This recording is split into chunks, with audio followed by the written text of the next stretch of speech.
Nasima Sultana লাকির everything ভিডিওর YouTube চ্যানেলে সবাইকে স্বাগতম। আশা করছি সবাই অনেক ভালো আছেন। আলহামদুলিল্লাহ আমি অনেক ভালো। আজকে আপনাদের সাথে শেয়ার করব চিংড়ি মাছ দিয়ে বটবটি রান্নার রেসিপি। আশা করছি ভিডিওটি ভালো লাগবে।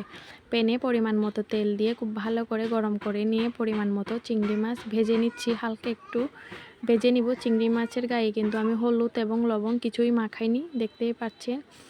খুব ভালো করে চিংড়ি মাছগুলা ভেজে নিয়েছি। এখন উঠিয়ে নিব। অনেকেরই বটবটি খেতে ভালো লাগে না, পাঞ্ছা লাগে। আজকে আমি যেভাবে রান্না করে দেখাবো, এভাবে যদি আপনারা ফলো করে রান্না করেন, আশা করছি যারা খান না তারাও ছেটে পুটে ভাত খাবেন। দেখতে পাচ্ছেন আমি চিংড়িগুলো উঠিয়ে নিয়েছি। দিয়ে দিব পরিমাণ মতো রসুন কুচি। রসুন কুচি দিয়ে খুব ভালো করে একটু নেড়ে ছেড়ে একটু হালকা ভেজে নিব। এই যে দেখতে পাচ্ছেন পরিমাণ মতো পেঁয়াজ কুচি দিয়ে দিব। পেঁয়াজ কুচি দিয়ে কিছুক্ষণ খুব ভালো করে পেঁয়াজটা একদম ভালো করে হালকা একটু বাদামি কালার করে কষিয়ে নিব।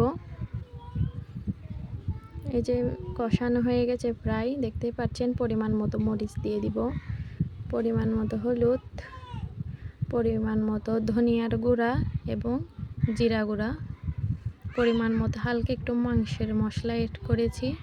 পানি দিয়ে খুব ভালো করে নেড়ে ছেড়ে খুব ভালো করে মশলাটা কষিয়ে নিব।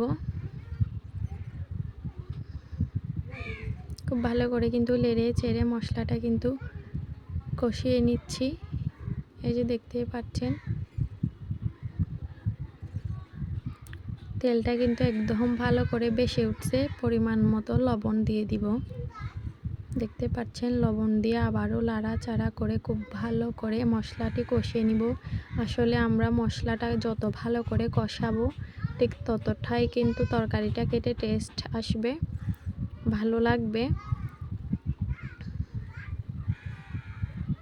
দেখতে পাচ্ছেন তেলটা বেশি উঠছে। এই পর্যায়ে বটবটি দিয়ে দিব। বটবটিগুলা দিয়ে খুব ভালো করে নেড়ে ছেড়ে একদম মশলার সাথে মিশিয়ে নিব। দেখতেই পাচ্ছেন খুব ভালো করে মিক্সড করে নিয়েছি। প্রায় আমি 15 মিনিট রান্না করে ফিরে আসতেছি। এই যে দেখতে পাচ্ছেন প্রায় 15 মিনিট পর এসেছি। তো মাশাআল্লাহ মাশাআল্লাহ খুব সুন্দর হয়েছে। যেহেতু আমার চিংড়িটা আগে থেকেই ভাজা ছিল, তার জন্য বেশিক্ষণ রান্না করতে হবে না। বটবটির উপরে আমি চিংড়িগুলা দিয়ে দিয়েছি। দেখতে পাচ্ছেন কতটা লোভনীয় লাগতেছে। জাস্ট একটু হালকা লাড়াচাড়া করে দিচ্ছি চিংড়িগুলাতে। এভাবে আমি 10 মিনিট রান্না করে নিলেই কিন্তু আমার প্রায় রান্না শেষ। আশা করছি ভিডিওটি ভালো লাগবে। অবশ্যই যারা বটবটি খেতে ভালোবাসেন না, পছন্দ করেন না, একবার হলেও আমার রেসিপিটা ট্রাই করে দেখবেন। আশা করতেছি অনেক ভালো লাগবে। সবাই ভালো থাকবেন। আমার চ্যানেলে নতুন হয়ে থাকলে চ্যানেলটি সাবস্ক্রাইব